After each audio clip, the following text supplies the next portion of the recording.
It's time for the daily update from the Republican Party of Arizona.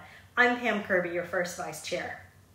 Joe Biden is devastating us domestically and abroad, and from the looks of it, has no intention of stopping.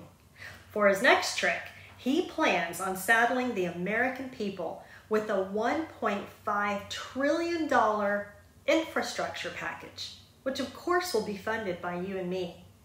They say that the devil's in the details, and it's certainly true with this legislative monstrosity.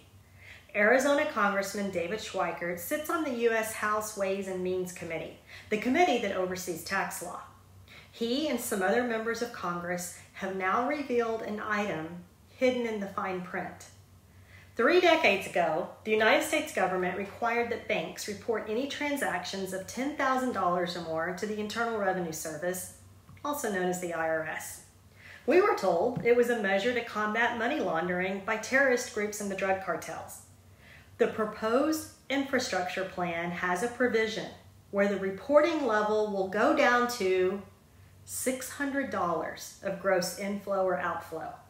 The Democrats are saying that this is a necessary way to monitor Americans and see if they owe more taxes. They claim the IRS will collect an additional $700 billion by applying this added scrutiny to your finances. Using this new tool, Democrats plan to squeeze you even harder to push through their liberal wish list. Remember when Biden and the Democrats promised they were not going to raise taxes on the lower and middle classes? Well, using this threshold of $600 certainly doesn't sound like they are going after the rich. It took over 100 years of our republic and constitutional amendment to get a federal income tax. That was because most Americans felt the federal government had no business knowing how much citizens earn. Now they want to monitor how we spend at an even more micro level. I have a suspicion that most Americans still aren't okay with this. No one should have the IRS hounding them for more taxes because they chose to do something as simple as buy a big screen TV. This is a major invasion of our privacy and a massive expansion of IRS powers. And you know it's bad when even the banks are opposed to it. Of course, you won't hear anything about it from the mainstream media as they work to protect Joe Biden and their darling Democrats.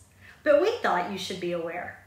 Thanks for tuning in, and remember, here at the Republican Party of Arizona, it's always America first. See you soon.